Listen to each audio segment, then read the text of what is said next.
Bismillahirrahmanirrahim. Bismillah. Assalamualaikum warahmatullahi wabarakatuh. Innal hamdalillah nahmaduhu wa nasta'inuhu wa nastaghfiruh wa na'udzu billahi min shururi anfusina wa min sayyiati a'malina. May yahdihillahu fala mudilla lahu wa may yudlil fala hadiya lahu. Asyhadu an la ilaha illallah wahdahu la syarika lahu wa asyhadu anna Muhammadan abduhu wa rasuluhu la nabiyya ba'dah. Sallallahu alaihi wa ala alihi wa sahbihi wa sallama tasliman katsira. Ya ayyuhalladzina amanu taqullaha haqqa tuqatih wa la tamutunna illa wa antum muslimun. Ya ayyuhan nasu taqu rabbakum alladzi khalaqakum min nafsin wahidah wa khalaqa minha zawjaha wa batha minhuma rijalan katsiran wa nisaa'a wattaqullaha alladzi tasaaluna bihi wal arham innallaha kana 'alaikum raqiba. Ya ayyuhalladzina amanu taqullaha wa qulu qawlan sadida yuslih lakum a'malakum wa yaghfir lakum dunubakum wa may yuti'illaha wa rasulahu faqad faza fawzan 'azima amma ba'd. Fa inna asdaqal hadithi kitabullah wa khairal hadi hadi Muhammadin sallallahu alaihi wa ala alihi wasallam wa syarral umuri muhdatsatuha wa kullu muhdatsatin bid'ah wa kullu bid'atin dhalalah wa kullu dhalalatin finnar. Ayyuhal muslimun rahimakumullah. Semoga di sore hari ini kita selalu mendapatkan keberkahan dari Allah Subhanahu wa taala, dan semoga Allah memberikan kita tambahan ilmu yang bermanfaat, ilmu yang dapat mendorong kita untuk melakukan amal soleh, amalan yang akan mendekatkan kita kepada Allah Subhanahu wa taala, dan tentunya amalan yang dicintai dan diridhai oleh Allah Subhanahu wa taala. Kaum muslimin yang dirahmati Allah Subhanahu wa taala, melanjutkan pembahasan kitab Al-Usul Ats-Tsalatsa dengan syarah yang disyarah oleh Syekh Abdurrahman bin Nasir Al-Barraq rahimahullahu taala. Pada pertemuan yang lalu kita telah membahas 4 hal yang disebutkan oleh Syekh Muhammad bin Abdul Wahhab di dalam kitabnya Al-Usul Ats-Tsalatsa.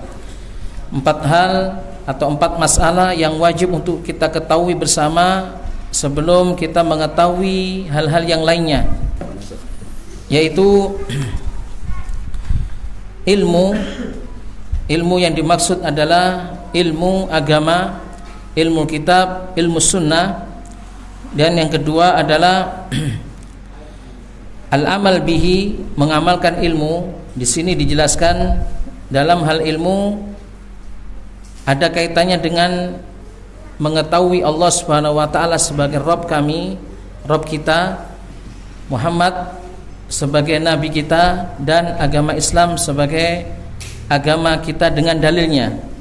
Kemudian mengamalkan ilmu tersebut, yaitu mengamalkan untuk dirinya, kemudian mendakwakan ke tengah masyarakat. Yang lebih utama adalah mendakwakan ilmu tersebut kepada kerabat-kerabat dekatnya, kemudian bersabar atas cobaan atau ujian atau kesakitan yang diterima tatkala dia berdakwah di tengah-tengah masyarakat. Kemudian Syekh Muhammad bin Abdul Wahhab menyebutkan dalil 4 hal ini, yaitu yang terdapat di dalam surat Al-Asr. Beliau menyebutkan wal asri innal insana lafi khusrin illal ladzina amanu wa amilus solihat wa tawassaw bil haqqi wa tawassaw bis sabr. Di sini di dalam ayat ini terutama ayat yang ketiga, inilah dalil dari 4 hal tersebut. Illal ladzina amanu wa amilus solihat wa tawassaw bil haqqi wa tawassaw bis sabr, yaitu orang yang beriman. Beriman di sini adalah beriman dengan ilmu. Kemudian wa amilus solihat, dan beramal soleh, beramal atas dasar ilmu yang telah diketahuinya. bukan beramal tanpa landasan ilmu. Wa amilus sholihat, ini adalah dasar yang kedua, ya. Dalil yang kedua yaitu mengamalkan ilmu. Kemudian wa tawasau bil haq, saling menasihati di dalam kesabaran, ya, dalam kebenaran, yaitu melakukan atau melaksanakan amar ma'ruf dan nahi mungkar, berdakwah kepada Allah Subhanahu wa taala dan mengajarkan manusia akan ilmu yang bermanfaat, ilmu yang memotivasi manusia untuk melakukan amalan soleh. Dan dalam perkara ini dirinya hendaklah menjadi duat ilallah, yaitu menjadi para dai-dai yang menyeru kepada Allah Subhanahu wa taala. Wa tawasau bil haq wa tawasau bis sabr. Dan yang keempat adalah bersabar, ya, saling nasihat menasihati di dalam kesabaran. Bersabar, ya, atas apa yang diterima dari ujian Allah Subhanahu wa taala berupa celaan, cacian yang ditujukan kepadanya akibat dia berdakwah, menyeru manusia ke jalan Allah Subhanahu wa taala. Bersabar di sini adalah menahan diri dari hal-hal yang dimurkai oleh Allah Subhanahu wa taala. Menahan diri dalam arti bersabar di sini para ulama menyebutkan ada 3 hal yang mesti harus dilakukan seorang mukmin tatkala ia bersabar kepada Allah Subhanahu wa taala atau bersabar di dalam menghadapi celaan-celaan manusia akibat berdakwah menyeru kepada Allah Subhanahu wa taala. Yang pertama, sabar di atas ketaatan kepada Allah. Artinya, seseorang wajib untuk bersabar ketika melaksanakan ketaatan kepada Allah Subhanahu wa taala. Karena sesungguhnya hakikat jiwa ini kepingin malas. Hakikat jiwa, apalagi jiwa ini dikungkung oleh hawa nafsu, maka jiwa ini tentunya akan menghalangi manusia untuk melakukan atau melaksanakan ketaatan kepada Allah Subhanahu wa taala.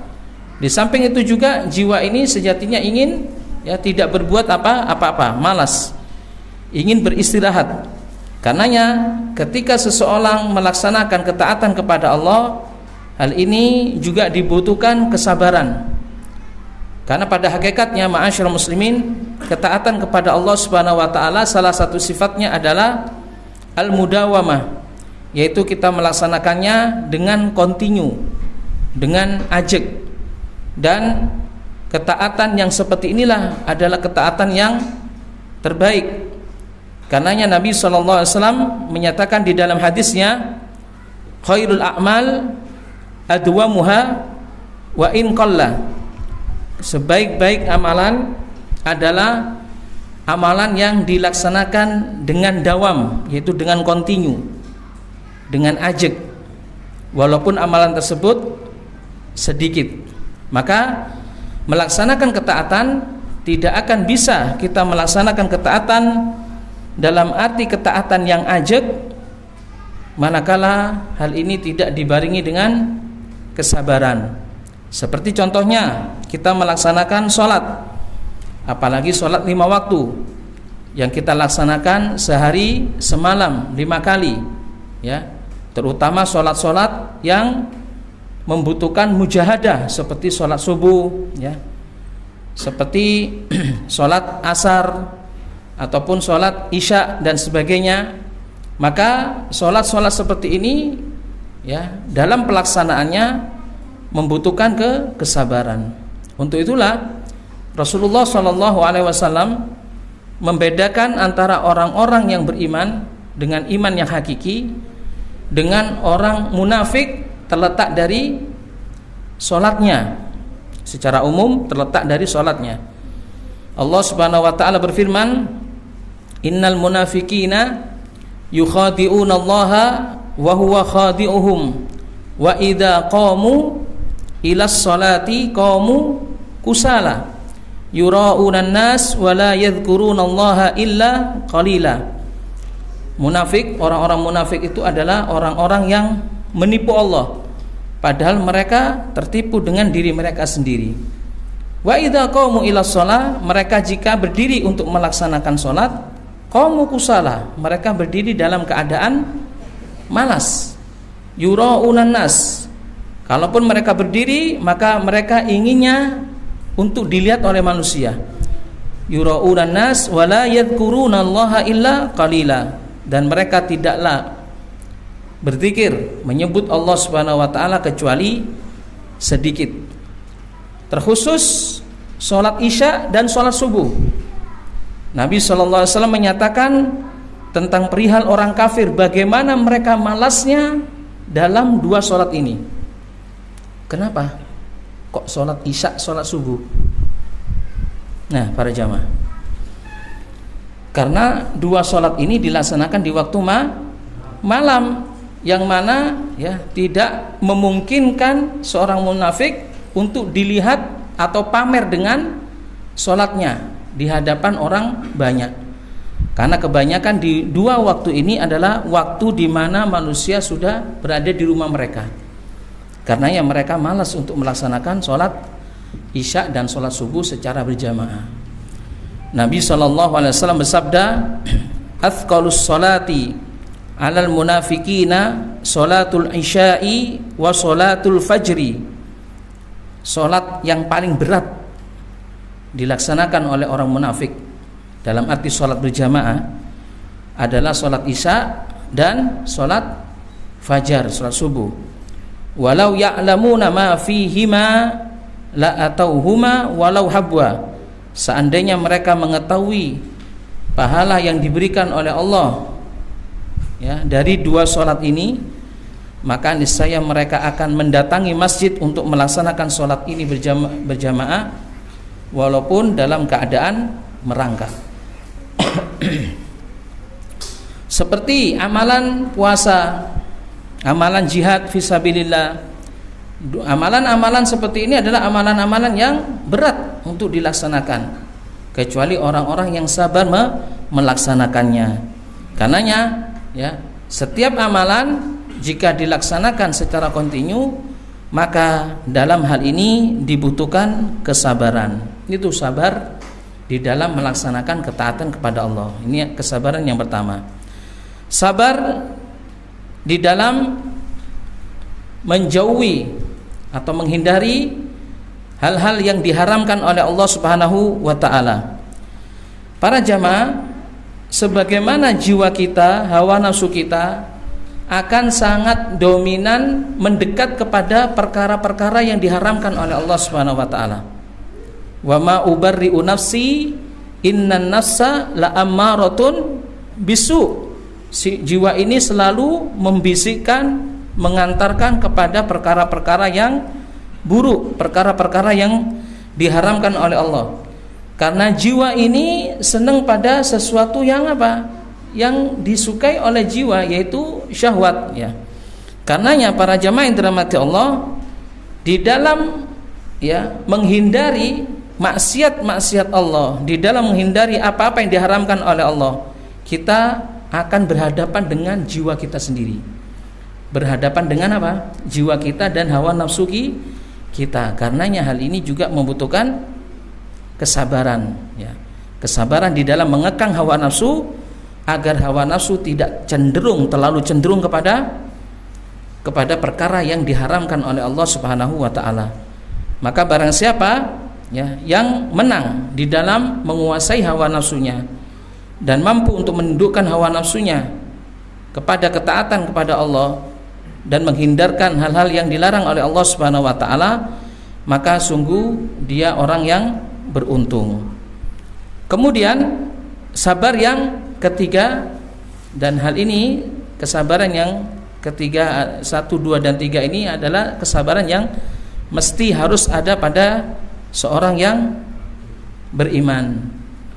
Kesabaran di dalam menghadapi atau menerima takdir Allah Subhanahu wa taala, tentunya dalam hal ini takdir yang buruk. Seperti musibah yang dialami oleh manusia. Seperti contohnya, di antara musibah adalah kematian kerabat, atau kehilangan harta benda, atau musibah berupa sakit dan sebagainya. Maka hal ini harus dihadapi dengan sabar terhadap takdir Allah Subhanahu wa ta'ala. Karenanya sabar di dalam menghadapi musibah-musibah seperti ini, agar kita tidak berkeluh kesah kepada Allah Subhanahu wa ta'ala atas musibah yang menimpa kita, dan kita juga tidak menyalahkan Allah Subhanahu wa ta'ala atas musibah yang kita alami. Karena seorang mukmin wajib mengetahui di balik musibah yang dia dapatkan dari Allah Subhanahu wa ta'ala tentunya ada kemudahan. Di balik musibah tentunya ada apa? Ada keuntungan yang didapatkan oleh seorang mukmin. Seperti contohnya ketika Allah Subhanahu wa ta'ala menimpakan musibah berupa sakit bagi seorang mukmin, maka musibah tersebut ya, salah satu keuntungannya adalah agar Allah Subhanahu wa ta'ala nantinya menggugurkan dosa-dosa mukmin yang tertimpa musibah sakit tersebut dengan penyakitnya. Ma yusibul muslim min nasabin wala wasabin wala hammin wala adan hatta syauka yashukuha illa kafarallahu biha khotoyahu. Tidaklah apa-apa yang menimpa pada diri seorang muslim, baik dari sakit, kegundahan, kegelisahan, kesedihan, bahkan duri yang menempel pada kulitnya, kecuali hal ini akan menjadi mukaffir, yaitu penggugur dosa dari seorang muslim tersebut. Karenanya hal ini harus kita hadapi dengan sabar. Taib, para jamaah yang dirahmati Allah, ini dalil yang dikemukakan oleh Syekh Muhammad bin Abdul Wahab dalam perkara yang wajib untuk kita ketahui, 4 perkara, yaitu ilmu dan mengamalkan ilmu, kemudian mendakwakannya dan apa? Dan bersabar atas ya cobaan-cobaan Allah Subhanahu wa taala dari celaan, cacian orang-orang yang tidak senang dengan dakwah kita. Kemudian para jamaah yang dirahmati Allah Subhanahu wa taala, Syekh Muhammad bin Abdul Wahab rahimahullahu taala ya menyebutkan di dalam kitabnya ya Usul Ats-Tsalatsa, beliau mengatakan qal babul ilmi qabla al-qauli wal amal. Ini adalah perkataan yang disebutkan oleh Al-Imam Al-Bukhari di dalam kitabnya. Dalilnya adalah firman Allah Subhanahu wa taala. Kita belum sampai di sini. 6. Wa tawasau bis sabr. Taib. 4 hal yang disebutkan di dalam surat Al-Asr ya. Ilmu ya. Kemudian amal soleh, kemudian berdakwah kepada Allah Subhanahu wa taala ya. Dan bersabar atas celaan orang-orang yang tidak suka akan dakwaan kita. Maka hal ini adalah 4 hal yang wajib untuk kita ketahui dan kita laksanakan seluruhnya. Taib, Al-Imam Asy-Syafi'i rahimahullahu ta'ala pernah mengatakan tentang surat ini, surat Al-Asr, dan ini disebutkan oleh Syekh Muhammad bin Abdul Wahab rahimahullah di dalam kitabnya Al-Usul Ats-Tsalatsa. Beliau mengatakan qala Asy-Syafi'i rahimahullahu ta'ala, Al-Imam Asy-Syafi'i rahimahullah mengatakan, siapa Imam Syafi'i? Namanya siapa para jemaah? Muhammad bin Idris Asy-Syafi'i. Beliau adalah salah seorang dari imam ya 4 yang terkemuka yang madhabnya tersebar di seluruh penjuru dunia. Al-Imam Asy-Syafi'i mengatakan tentang surat Al-Asr ini, saking agungnya surat Al-Asr ini sampai beliau mengatakan, apa perkataan beliau? Beliau rahimahullahu ta'ala mengatakan, lauma anzalallahu hujjatan ala khalqihi illa hadhihi surati lakafathum. Sekali lagi, lauma anzalallahu hujjatan ala khalqihi illa hadhihi surah lakafathum. Kata Imam Syafi'i, seandainya Allah Subhanahu wa taala tidak menurunkan hujjah atas hambanya, kecuali dengan surat ini saja. Yang dimaksud surat ini apa? Surat Al-Asr, lakafathu, maka itu sudah mencukupi. Maka itu sudah mencukupi. Hal ini ya dikarenakan ya pentingnya surat Al-Asr untuk kita fahami, untuk kita pelajari bersama. Suratnya singkat para jamaah. Ya, tidak lebih dari 3 ayat ya. Dan alangkah senangnya kita kalau sholat membaca surat ini karena singkat sekali ya. Begitu ya para jamaah. Taib. Singkat suratnya tapi bobotnya luar biasa. Maknanya luar biasa. Sampai ya dikatakan juga surat ini sebagai ya di antara bersamaan dengan surat Al-Ikhlas tentunya ya. Surat ini mempunyai makanah, mempunyai kedudukan yang tinggi. Maksud dari perkataan Imam Syafi'i, seandainya Allah tidak menurunkan hujjah atas makhluknya kecuali hanya dengan surat ini saja, maka itu adalah telah mencukupi. Kata Syekh Al-Barraq rahimahullahu taala, artinya surat ini adalah surat yang ringkas, surat yang pendek ya. Tapi surat ini memberikan satu petunjuk yang agung.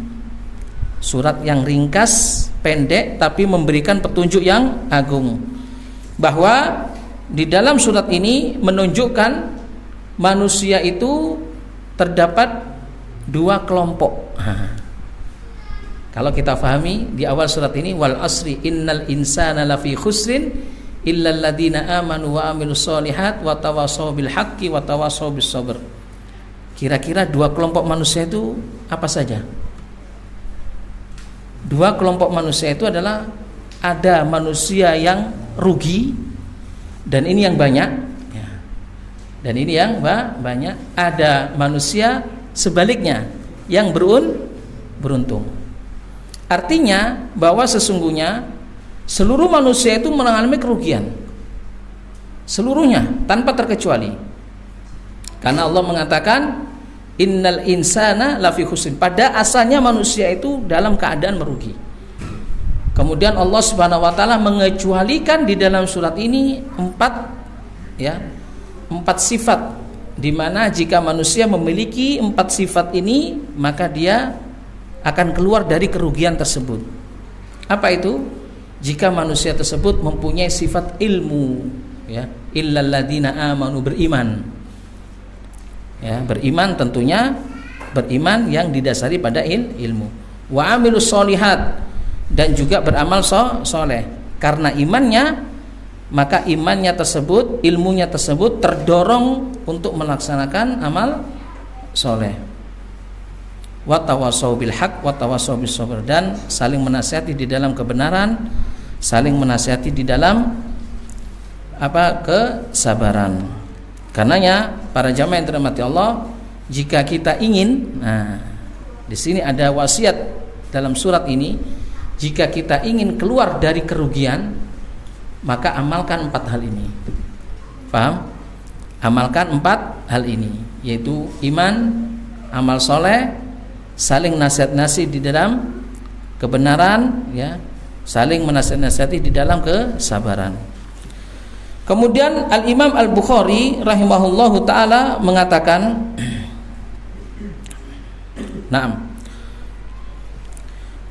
Syekh Muhammad bin Abdul Wahab mengatakan, wa qala Al-Bukhari rahimahullahu taala. Siapa Imam Bukhari? Imam Bukhari adalah sahibu As-Sahih ya. Sahibus Sahih atau kitab As-Sahih, Jami'us Sahih. Al-Imam Al-Bukhari namanya adalah Al-Imam Muhammad bin Ismail Al-Bukhari ya.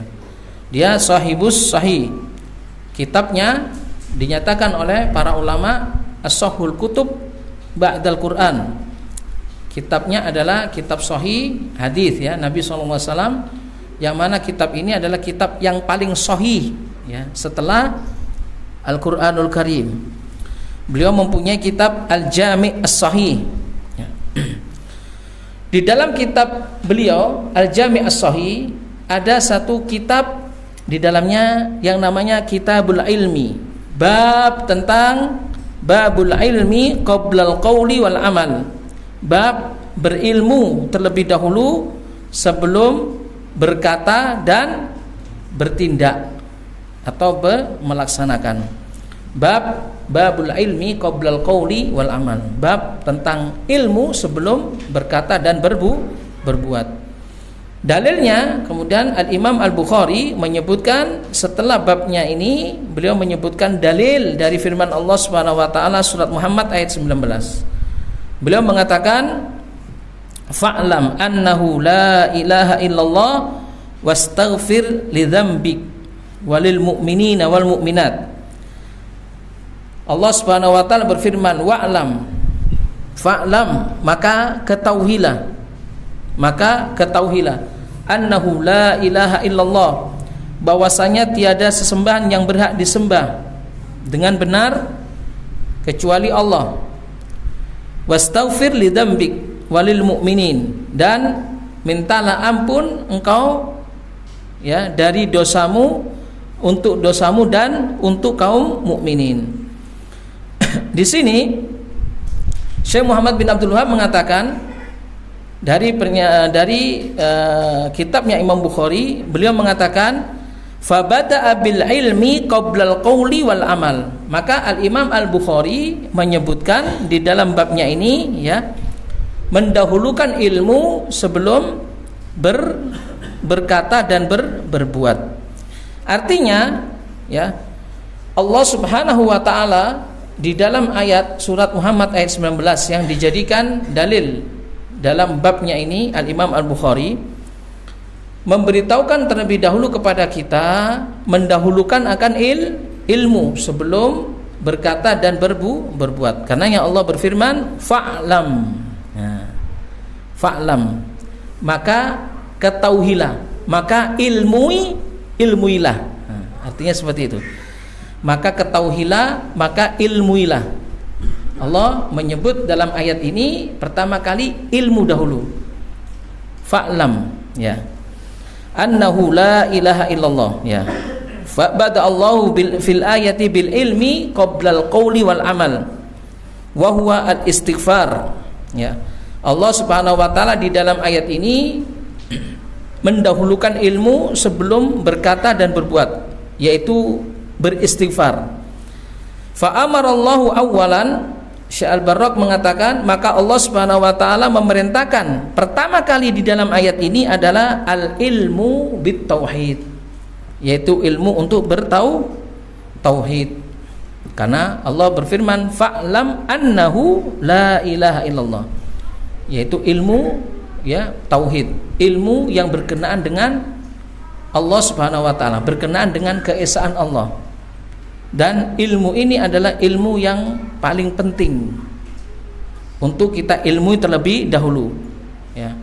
Karena ilmu tauhid adalah ilmu dasar, di mana seseorang jika tidak mengilmui tauhid ini, maka akan runtuh, ya, bangunan-bangunan, ya, meskipun bangunan itu tinggi, akan runtuh seluruh amalan. Karenanya, ya, para jamaah yang dirahmati Allah Subhanahu wa taala, ilmu, ya, tauhid, ya, tentunya ilmu yang paling penting untuk kita ketahui terlebih dahulu. Syekh Shalih Fauzan mengatakan di dalam syarahnya, al-ilmu qoblal qawli wal amal, ilmu sebelum berbuat dan sebelum berkata dan berbuat.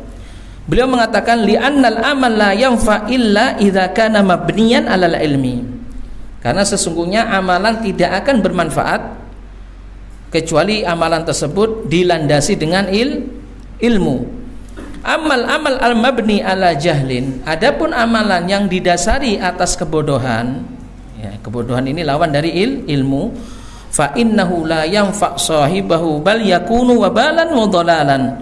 Maka amalan tersebut, ya, amalan yang tidak didasari dengan ilmu, amalan itu tidak akan bermanfaat bagi pelakunya, bahkan amalan tersebut akan menjadi bencana bagi pelakunya. Amalan tersebut akan menjadi kesesatan bagi pelakunya pada hari kiamat. Karenanya wajib untuk kita dahulukan ilmu terlebih dahulu, ya, sebelum kita beramal. Wajib untuk kita dahulukan ilmu terlebih dahulu sebelum kita berkata dan berbuat. Naam. Fa'lam annahu la ilaha illallah, ya. Allah memulai dengan ilmu, yaitu ilmu dengan tauhid, ilmu tentang tauhid. Fa'lam annahu la ilaha illallah. Ini adalah ilmu yang paling penting. Kemudian kedua, Allah Subhanahu wa taala memerintahkan setelah itu untuk apa? Untuk beramal. Amara tsaniyan bil istighfar. Untuk beristighfar. Faqal wastaghfir lidzambik, dan meminta ampunlah engkau untuk dosamu dan untuk dosa orang-orang yang beriman. Wa huwal amal. Para jamaah, kalau kita renungi ayat ini, ada satu latifah, ada satu makna yang perlu kita ketahui bersama. Kenapa Allah Subhanahu wa taala setelah memerintahkan Rasulnya Shallallahu alaihi wasallam berkenan dengan ilmu tentang tauhid, lalu Allah Subhanahu wa taala memerintahkan kepada Rasulnya untuk beristighfar? Adakah berilmu tentang tauhid lalu kemudian melakukan kesalahan, kemudian diperintahkan untuk beristighfar? Taib, ini ada makna yang tersembunyi dalam ayat ini. Apa maknanya? Bahwa ketika Allah Subhanahu wa taala memerintahkan untuk kita belajar tauhid, mengilmui tentang tauhid Allah Subhanahu wa taala, dan tentunya setelah mengilmui tentang tauhid, maka konsekuensinya adalah untuk mengamalkan. Nah, di dalam mengilmui tauhid, katakan kita sudah mempunyai ilmu tentang tauhid. Nah, tinggal sekarang di dalam masalah pelaksanaannya, mengamalkan ilmu tersebut. Di antara kita, ya, meskipun ada di antara kita yang sudah getol untuk beramal sesuai dengan ilmunya tentunya yang dipelajarinya, pasti di sana terdapat kholal, terdapat cacat, karena kita manusia. Karena kita manusia, seberapapun kuatnya kita, seberapapun komitmennya kita untuk melakukan amalan dari ilmu yang telah kita pelajari, terutama ilmu tauhid, pasti kita pada suatu ketika akan terjerumus. Pasti suatu ketika kita akan melakukan kesalahan, dan itu mesti. Kita manusia, kata Nabi SAW, ya, kullu bani adama khata'. Setiap anak Adam itu pasti melakukan kesalahan-kesalahan. Khata' disebutkan oleh Nabi, khata' banyak melakukan kesalahan. Wa khairul khata'in at-tawwabun, dan sebaik-baik orang yang melakukan kesalahan yang banyak adalah orang-orang yang bertaubat. Bahkan Allah di dalam surat Al-Ahzab di akhir ayat Allah menyatakan, ya, tentang manusia yang diberi amanah oleh Allah Subhanahu wa taala. Inna aradnal amanata 'alas samawati wal ardi wal jibali fa abaina ay yahmilnaha wa ashfaqna minha fa hamalahal insan innahu kana zaluman jahula. Lihat. Allah berfirman, sesungguhnya kami memaparkan amanah, ya, menawarkan amanah kepada langit, bumi dan gunung-gunung. Fa abaina ay yahmilnaha, lalu mereka enggan untuk menerima amanah ini. Fa ashfaqna minha, mereka khawatir untuk tidak bisa menjaga amanah ini, bersikap berkhianat terhadap amanah ini. Fa hamalahal insan, maka lalu manusia mengambil amanah ini. Innahu kana zaluman jahula, sesungguhnya manusia dikatakan oleh Allah dzalum. Apa dzalum? Banyak berbuat kezaliman, banyak berbuat kezaliman, jahula, dan banyak berbuat kebodohan. Amanah apa yang ditawarkan oleh Allah? Sehingga makhluk yang besar enggan. Enggannya makhluk yang besar bukan berarti mereka bermaksiat, artinya menolak tawaran Allah. Karena tawaran ini adalah tawaran, bukan tawaran wajib, tapi tawaran di mana kalau mereka bisa melaksanakan amanah ini, maka mereka akan mendapatkan pahala yang besar dari Allah. Namun jika mereka tidak melaksanakan amanah ini, maka mereka akan mendapatkan hukuman. Nah, berat konsekuensinya para jamaah. Betul, amanah ini jika dilaksanakan maka pahalanya besar. Amanah apa kira-kira? Ada yang tahu? Para ulama mufassirin, Al-Imam Ibnu Katsir rahimahullah, juga ya Syekh Abdurrahman bin Nasir As-Sa'di menyebutkan amanah yang ditawarkan oleh Allah ini amanah berupa ketaatan. Syekh Abdurrahman bin Nasir As-Sa'di mengatakan amanah yang ditawarkan oleh Allah adalah amanah ya untuk melaksanakan apa-apa yang diperintahkan oleh Allah dan menjauhi larangan-larangan Allah Subhanahu wa taala. Ini amanahnya. Dan besar konsekuensinya para jamaah. Besar kalau mereka menjaga amanah ini. Manusia akhirnya membebani amanah ini, mukallaf. Mereka akhirnya terbebani dengan amanah ini. Maka dari sanalah kemudian manusia ini terbagi. Orang-orang yang menerima amanah, orang-orang yang menghadapi amanah Allah terbagi menjadi tiga. Karena kebodohan mereka. Siapa saja mereka ini disebutkan oleh Allah di ayat yang selanjutnya. Liyu'adzibal munafiqina wal munafiqat wal musyrikina wal musyrikat wa yatuballahu alal mu'minina wal mu'minat wa kanallahu ghafurar rahima. Agar Allah mengadab orang-orang munafik laki-laki dan perempuan dan orang-orang musyrik laki-laki dan perempuan. Ini dua kelompok. Yang pertama kelompok orang munafik. Mereka pura-pura menerima amanah tapi sejatinya mereka menolak amanah. Pura-pura menerima amanah secara zahir tapi batinnya tidak menerima amanah tersebut, tidak melaksanakan amanah tersebut. Maka konsekuensinya mereka mendapatkan azab. Begitu juga orang-orang musyrik. Ya, disebutkan oleh Allah orang musyrik mereka adalah orang-orang yang terang-terangan menolak amanah, baik zahir ataupun batin. Sama dengan orang munafik, mereka mendapatkan azab. Nah, kelompok yang ketiga ini adalah orang-orang yang beriman. Orang-orang yang beriman. Kata Allah Subhanahu wa taala, ya, wa yatuballahu alal mu'minina wal mu'minat. Lihat. Dan agar Allah menerima taubat bagi orang-orang yang beriman laki-laki dan perempuan. Kenapa kok Allah menerima taubat? Adakah orang-orang mukmin melakukan kesalahan? Tidak, ya. Penerimaan taubat dari Allah Subhanahu wa taala menunjukkan bahwa ini merupakan makom yang mulia bagi orang-orang yang beriman. Karena Allah Subhanahu wa taala ya mempunyai sifat, ya mempunyai nama Ghafur, Maha Pengampun, Rahim, ya, dan Maha Penyayang.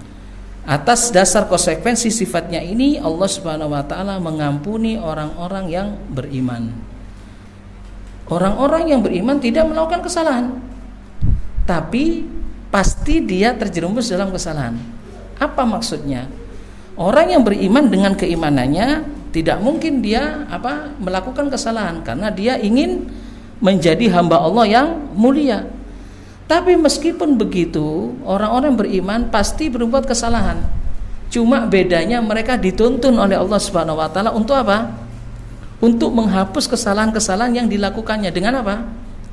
Dengan beristighfar, dengan bertobat. Karenanya dengan itulah Allah Subhanahu wa taala mengampuni dosanya, menerima taubatnya. Karenanya para jemaah ini ada satu pelajaran yang penting bagi kita, bahwa amalan soleh yang kita lakukan sekarang ini itu kita lakukan bukan atas dasar kehebatan kita.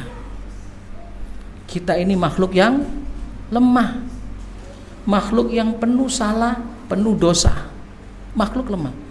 Siapalah kita kalau tidak dituntun oleh Allah Subhanahu wa taala untuk melaksanakan amal soleh.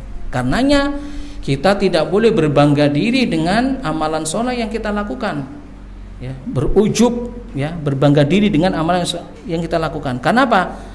Ujub di dalam melaksanakan amalan soleh ini akan menghapus amalan soleh itu sendiri. Ya. Berapa banyak orang-orang yang ujub, ya, atas amalan yang dilakukannya, sehingga nantinya dia akan meremehkan orang lain. orang ini loh melakukan ini dan sebagainya. Padahal gini. Nah, ini tidak pantas bagi kita untuk melakukan seperti itu. Seorang mukmin tidaklah mencibir ketika ada orang yang melakukan kemaksiatan, tidak. Seorang mukmin ketika melihat saudaranya melakukan kemaksiatan, terjerumus ke dalam kesalahan, maka ajak dia, nasihati dia, ya, agar tidak terjerumus lebih dalam lagi ke dalam maksiat tersebut. Minimal kalau kita tidak mampu untuk mengajaknya, minimal apa? Kita doakan dia. Kita doakan dia. Karena doa kita kepada dia untuk dia kepada Allah Subhanahu wa taala dalam hal kebaikan, hidayah, sama saja kita mendoakan diri kita sendiri. Karenanya para jamaah, jangan suka mencela. Kalau ada saudara kita yang berbuat katakan kemaksiatan atau berbuat bid'ah, katakan, bisa jadi dia tidak tahu kalau itu bid'ah. Ya. Bisa jadi dia tidak tahu kalau itu maksiat. Kalaupun dia tahu kalau itu maksiat, bisa jadi ketika itu dia apa? Dia ditutupi oleh hawa nafsunya. Sehingga kita ingatkan dia, jangan dicibir. Kenapa kok kita tidak boleh mencibir? Karena khawatir kita akan diuji oleh Allah seperti dia diuji oleh Allah Subhanahu wa taala. Kalau kita mencibir, khawatir kita akan diuji seperti dia diuji oleh Allah Subhanahu wa taala. Mampukah kita diuji oleh Allah seperti itu? Hati-hati dengan hal ini. Karenanya para jamaah yang dirahmati Allah, seorang yang beriman ya, ketika melaksanakan amal soleh, maka tentunya dia bersyukur kepada Allah dan beristighfar kepada Allah. Karena di balik amalan soleh yang dilakukannya pasti ada kekurangannya. Kita sholat fardu ya. Setelah kita melaksanakan salam, apa yang kita laksanakan? Beristighfar kepada Allah. Ini menunjukkan bahwa bisa jadi sholat yang kita lakukan, meskipun kita sudah berusaha semampu kita, sesuai dengan ilmu kita, berusaha untuk mengikuti sunnah Nabi SAW dalam sholat, berusaha ikhlas kepada Allah SWT, pasti di sana ada kekurangannya. Nah, istighfar yang kita lakukan, istighfar yang kita mohonkan kepada Allah untuk menutupi kekurangan tersebut. Wallahu ta'ala alam. Ini beberapa faedah yang bisa kita katakan dalam masalah ini. Insya Allah terkait dengan penjelasan atau penjelasan tentang usul as-salasa, yaitu mengetahui Allah sebagai Rabb kita, mengetahui Muhammad sebagai Nabi kita, mengetahui agama Islam dengan dalilnya. Syarahnya ini insya Allah juga kita akan kaji pada pertemuan yang akan datang. Wallahu ta'ala alam. Mungkin kita cukupkan dulu pembahasan ini sampai pada hal ini ya. Insyaallah pada pertemuan yang akan datang kita akan mengkaji bersama tentang 3 hal yang disebutkan oleh Syekh Muhammad bin Abdul Wahhab yang ada di dalam kitab Al-Usul Ats-Tsalatsah. Wallahu ta'ala alam. Tapi sebelum adzan mungkin ada pertanyaan, karena kita nanti setelah adzan langsung kita sholat. Ada pertanyaan dulu? Silakan. Silakan.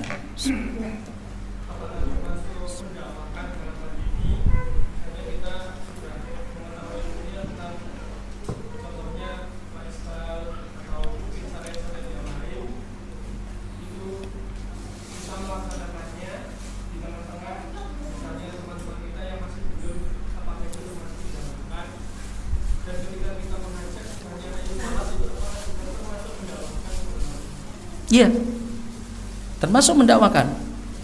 Kita punya teman mungkin dulunya ya, teman katakan teman masa kecil atau teman ketika waktu sekolah.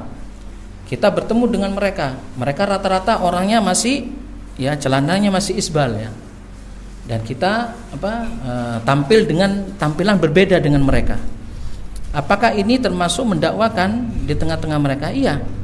Kalau kita berniat dengan hal itu untuk mendakwakannya, maka kita telah melakukan dakwah. Ini yang dinamakan dengan dakwah bilhal, yaitu dengan keadaan kita tanpa kita berucap. Apalagi kalau seumpama dibarengi dengan ucapan ya. Contoh seperti teman kita tanya, "Kenapa celanamu kok gantung?" Nah, maka kita jawab ya. Dalam hadis Nabi SAW, ancaman Rasulullah SAW bagi orang-orang yang menjulurkan kainnya, ya, sarungnya ataupun celananya di bawah mata kaki, maka itu adalah bagian dari neraka. Amalkan hal ini, ya, dakwakan kepada mereka. Tapi nanti konsekuensinya nanti kita akan dicibir, Ustaz. Nah, ini masalah lain, ya. Dicibir atau tidak ini masalah lain. Nah, inilah membutuhkan kesabaran kita. Ketika waktu sholat kita ajak mereka, ayo kita sholat berjamaah. Ini sudah, ya, kita dengar suara adzan. Ini juga termasuk apa? Dakwah, mengajak mereka. Jadi dakwah di sini adalah mengajak, ya, manusia ke jalan Allah Subhanahu wa taala. Bukan mengajak kepada individu, bukan mengajak kepada kelompok, tapi mengajak kepada jalan Allah Subhanahu wa taala. Ini yang dikatakan ad-da'wah ilallah. Wallahu taala a'lam. Ada yang lain?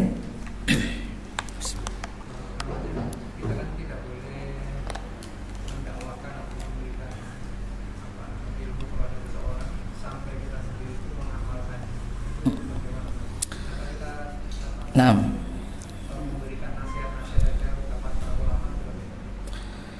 ada yang mengatakan kita tidak boleh memberikan ilmu kecuali kita telah mengamalkannya.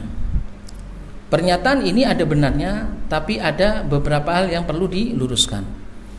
Para jamaah yang dirahmati Allah, memang, ya, pada hakikatnya seseorang wajib untuk mengamalkan ilmu tersebut, ya, mendakwakan ilmu tersebut bila mana dia sudah mengamalkannya. Hal ini dikarenakan apa? Ada ancaman dari Allah Subhanahu wa taala, ya, orang-orang yang tidak mengamalkan ilmu tapi dia memerintahkan orang lain untuk melakukan yang ma'ruf. Atamuruna nasa bil birri wa tansawna anfusakum wa antum tatlunal kitab afala ta'qilun. Ayat ini memang berkenaan dengan orang-orang ahlul kitab, terutama orang-orang Yahudi, yang mana mereka biasa tidak mengamalkan ilmu, tapi mereka apa? Memerintahkan manusia kepada, ya, kebaikan. Apakah engkau memerintahkan manusia kepada kebaikan dan engkau lupa pada diri kalian sendiri, dirimu sendiri, sedangkan engkau membaca Alkitab? Apakah engkau tidak berpikir? Allah juga berfirman dalam ayat yang lainnya, ya, kabura maqtan indallah an taqulu ma la taf'alun, dan Allah akan sangat murka, benci, ya, akan besar bencinya, kemurkaannya tatkala kalian berkata tanpa kalian berbuat. Namun, ya, dalam hal ini perlu kita luruskan. Seseorang ada kalanya dia tidak melakukan satu amalan bukan karena dia tidak melakukan, artinya karena dia mengingkari amalan tersebut. Dia tidak melakukan amalan itu karena memang belum sempat atau karena dia apa? Tidak mampu untuk melakukan itu. Nah, dalam hal ini bukan berarti kemudian hal ini menghalangi kita untuk menyampaikan kebenaran. Seperti contohnya, kita belum bisa melakukan amalan sedekah. Paham, ya? Karena kita tidak punya banyak uang untuk bisa disedekahkan. Kita hidup miskin dan sebagainya. Bukan berarti kemudian kita dilarang untuk apa? Menyampaikan hal-hal yang berkenaan dengan sedekah, ya. Hal-hal yang berkenaan dengan sedekah, bagaimana janji Allah Subhanahu wa taala bagi orang-orang mutasaddiqin, ya. Kemudian ancaman orang yang tidak berzakat wajib dalam masalah ini. Bukan berarti kita tidak menyampaikan hal ini, ya. Hal ini dikarenakan karena kita belum mampu untuk melaksanakannya. Bukan kita apa? Bukan kita menafikan ataupun mendurhakai amalan-amalan yang kita lakukan, tidak. Nah, ada kalanya orang-orang seperti itu. Seperti katakan seseorang sulit untuk bangun malam karena dia tergolong orang yang ngantuan, tapi dia berusaha untuk bangun malam.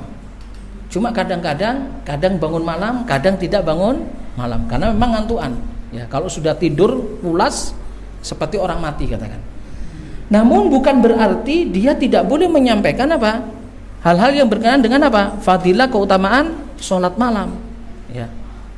Dalam hal ini makanya harus kita pahami, ya. Bukan berarti apa yang kita lakukan belum kita lakukan ini tidak boleh kita dakwakan, ya. Yang tidak boleh untuk dilakukan, yang tidak boleh untuk didakwakan tatkala dia tidak melakukannya dalam keadaan takabur. Artinya seseorang tidak melakukan perkara atau amalan tersebut karena dia takabur. Memang dia tidak melakukannya. Lalu dia memerintahkan kepada orang lain. Seperti contohnya, seorang bapak memerintahkan kepada anaknya, "Nah, ini sholat, ya, ini sudah masuk waktu sholat. Ayo sholat ke masjid berjamaah." Sedangkan dia ongkang-ongkang kaki di rumahnya. Ini satu contoh, ya. Ini satu contoh. Padahal dia tidak ada udzur, ya. Seorang bapak ini tidak ada udzur. Dia memerintahkan anaknya untuk sholat di masjid, tapi dia sendiri tidak melaksanakan sholat. Nah, ini masuk dalam ya firman Allah Subhanahu wa taala, "Atamuruna an-nasa bil birri wa tansawna anfusakum wa antum tatluna al-kitab." Dan ini adalah hal yang tercela. Adapun perkara-perkara kebaikan yang kita belum mampu untuk melaksanakannya, maka hal ini bukan menjadi halangan bagi kita untuk menyampaikannya. Wallahu taala a'lam. Baik para jamaah, mungkin itu saja yang dapat kami sampaikan dalam kesempatan kali ini. Semoga bermanfaat. Aqulu ma tasma'un wa astaghfirullah lakum fastaghfiru innahu wal ghafurur rahim. Subhanakallahumma wa bihamdika asyhadu an la ilaha illa anta astaghfiruka wa atubu ilaik. Assalamualaikum warahmatullahi wabarakatuh.